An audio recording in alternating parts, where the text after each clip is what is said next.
Auzubillahiminash-shaytanir-rajim. Bismillahir-rahmanir-rahim. Assalamu alaikum students. How are you all? I hope you are fine. And I think you have completed your previous work. I am talking about exercise number 4.2. Now today we are discussing chapter number 9. This chapter is related to our theorems. What is a theorem? Basically, theorem is a statement and we have to prove this statement by any geometrical shape.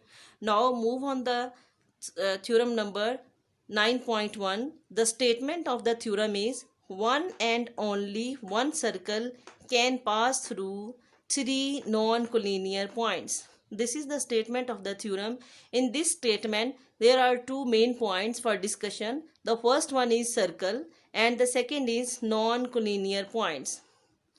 I want to tell you about circle in detail because rest of the all our theorems are related to the circle.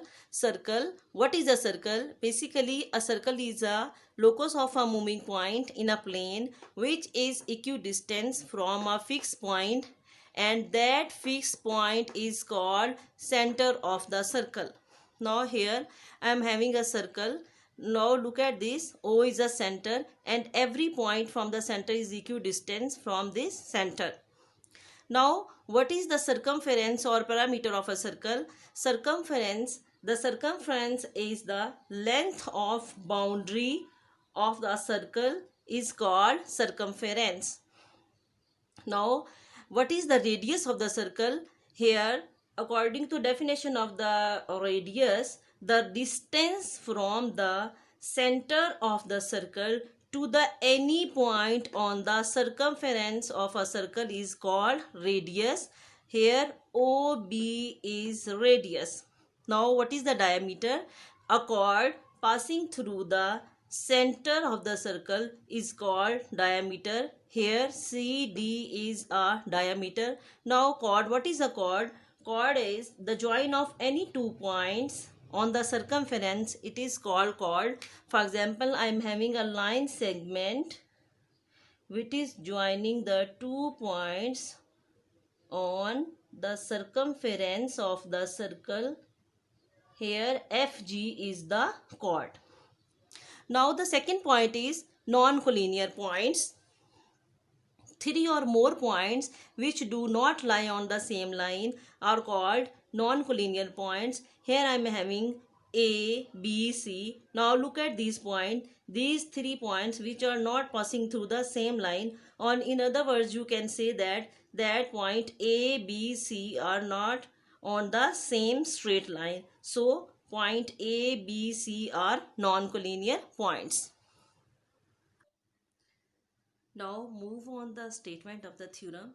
Statement of the theorem is one and only one circle can pass through three non-collinear points. Now what is the circle? The circle is a locus of moving point which is equidistant from some fixed point.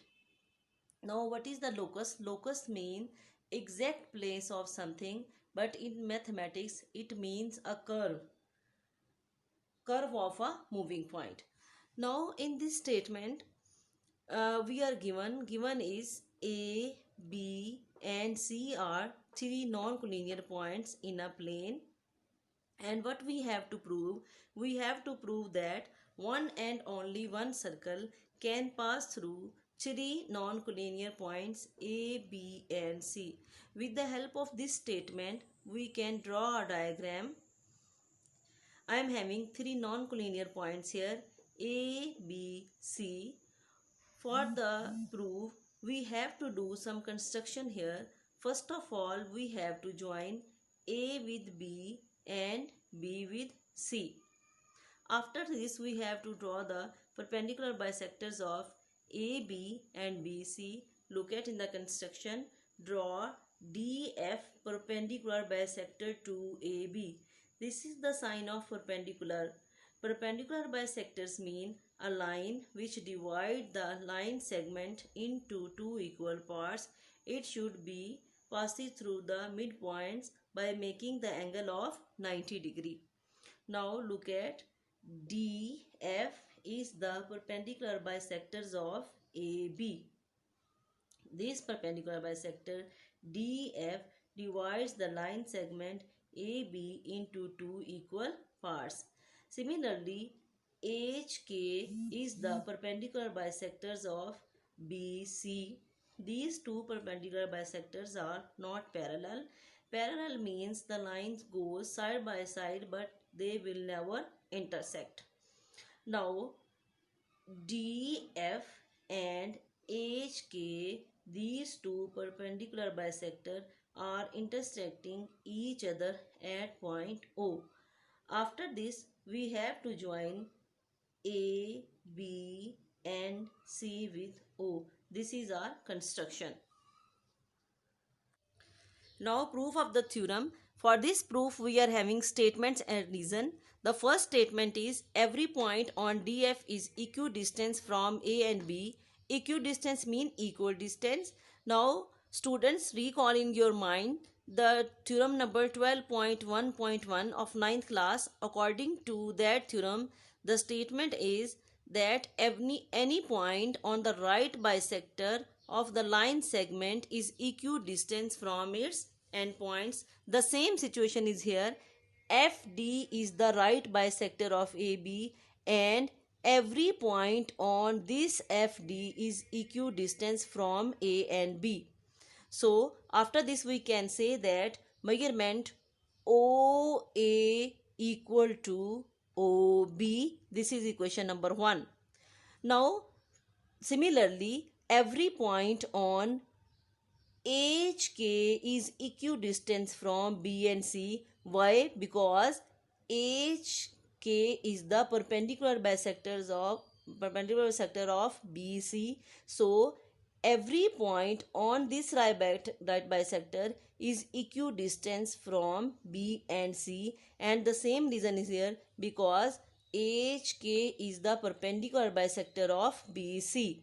And after this we can say that measurement OB is equal to measurement OC. This is equation number 2. Now students, after this statement reason we came to know that O is the only point which is common to D, F and H, K, and which is equidistant from A, B and C. Now by combining these two equations, equation number 1 and equation number 2, measurement OA is equal to measurement OB and measurement OB is equal to measurement OC. By the combination of these equations, we can say that measurement OA is equal to measurement OB is equal to measurement OC. If OA is equal to OB, then OB is equal to OC. So there is no such other point except O. Now O is the only point here, or except this point there is no more point here. Hence a circle with the center O and radius OA will pass through the 3 points A, B and C. Ultimately there is only one circle which is passes through the 3 given points A, B and C. This is the proof of the theorem. Students, at the end the conclusion is that, look at there, it is proved that O is the center. O is the center and OA is the radius, OB is the radius and OC is the radius, and these are all equidistant from the point O. So we can say that there is only one circle which is passes through the 3 non-collinear points A, B and C.